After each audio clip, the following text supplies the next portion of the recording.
देखिए, central Vista से बिहार विधानमंडल के भवन का उद्घाटन को जोड़ना उचित नहीं। संसद भवन इस देश का सर्वोच्च संस्था का भवन है और महामहिम राष्ट्रपति सर्वोच्च पद पर बैठे होते हैं। तो एक सामान्य शिष्टाचार माना जाता है कि ऐसे कार्यक्रम का उद्घाटन राष्ट्रपति के हाथों होना चाहिए। तो अब राष्ट्रपति जी को उद्घाटन के लिए बुलाने के बजाय अपने कार्यक्रम में भी इनविटेशन नहीं दिया। तो ये अपने आप एक गलत परंपरा की शुरुआत है जो प्रधानमंत्री या उनकी सरकार कर रही है। नरेंद्र मोदी सरकार के 9 साल पूरे हो चुके हैं। बीजेपी इसे बड़ी उपलब्धि मान रही है। कई बड़े कार्यक्रम चलाए जाने हैं। हमारे साथ कांग्रेस के 2 वरिष्ठ नेता हैं, उनसे बात कर लेंगे। सर, 9 साल पूरे हो रहे हैं, किस तरह से देखते हैं? 9 साल में एक भी उपलब्धि नजर नहीं आती है। देश में जो एक अमन चैन का वातावरण पिछले वर्षों में रहा था, कांग्रेस के सरकार में रहा था, वो पूरी तरह समाप्त हो गया है। 9 साल में इनकी उपलब्धि रही कि जो देश में एकता और अखंडता था उसको तोड़ने की इन्होंने राजनीति की है और धर्म को राजनीति पर हावी बनाने में ये सफल होते जा रहे हैं, जो देश के लिए खतरनाक है। इनकी बड़ी उपलब्धि रही कि आज देश को जोड़ने के अभियान में हमारे नेता राहुल गांधी जिस तरह से समर्पण भाव से पूरे 4000 से भी अधिक किलोमीटर यात्रा की है, उससे बौखला करके इन्होंने उनकी सदस्यता रद्द करवाई, उनको घर से बेदखल करवाया। इनकी प्रमुख उपलब्धि में ये सब रही है। अन्यथा क्या हुआ?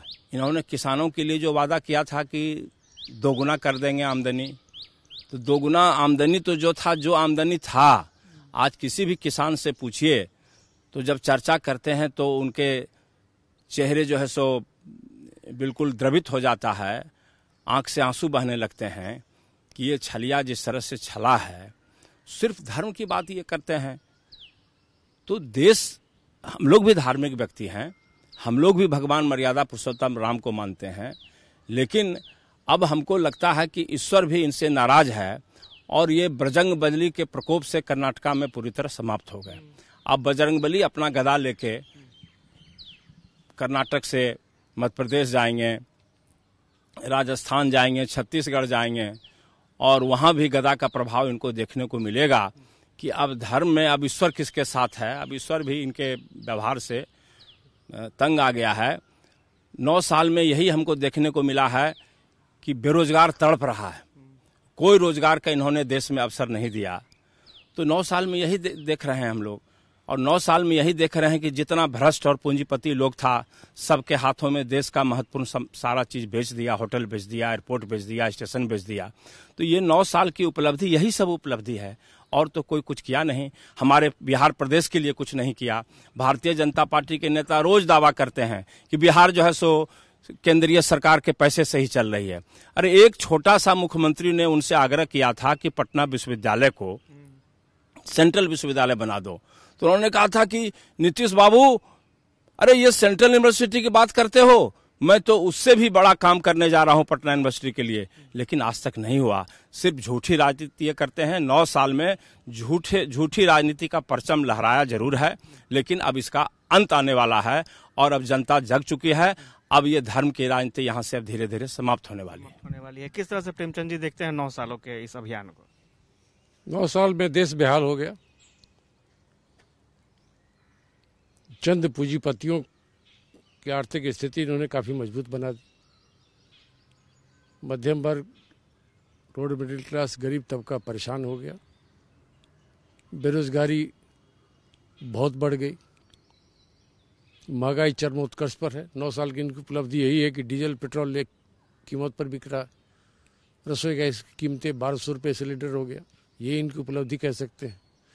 तो महंगाई बढ़ाया, रोजगार खत्म कर दिया, अर्थव्यवस्था चौपट कर दिया,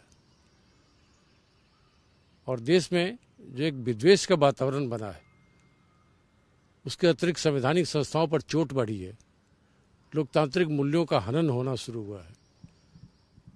तो हमारे नज़र में तो 9 साल में कोई ऐसी उपलब्धि है नहीं जिसको बीजेपी वाले बताएं बीजेपी वालों को ये बताना चाहिए, अगर चंद पूंजीपतियों की आर्थिक माली हालत इतनी सुधर गई तो आम जनता की हालत क्यों बेहाल हो गई?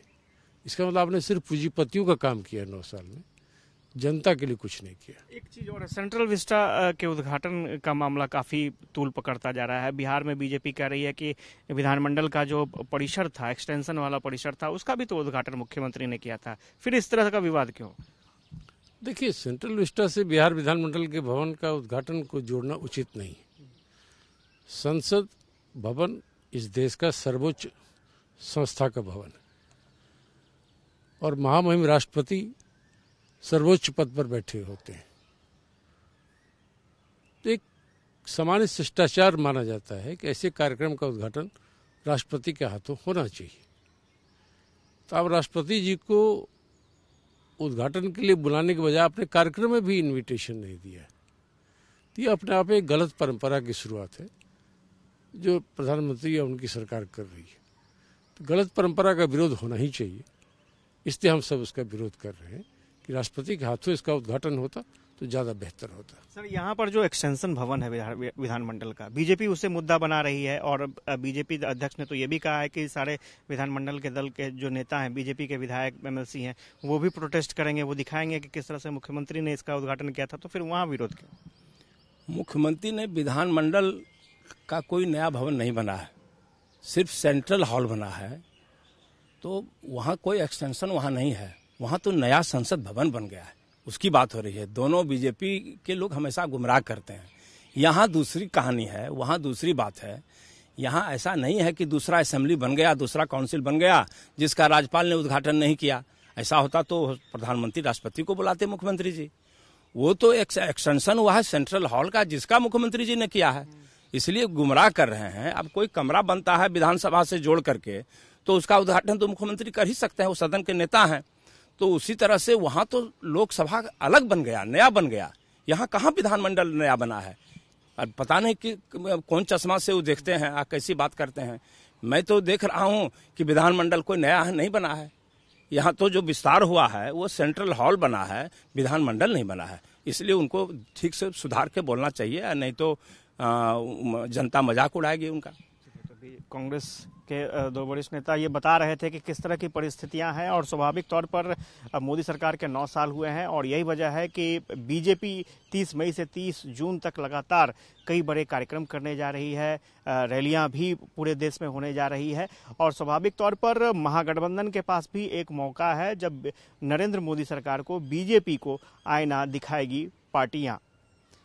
कैमरा पर्सन सुनील के साथ आशुतोष चंद्रा, कशिश न्यूज, पटना। संयोग से हम मुझे तो देखे कि साथ ही साथ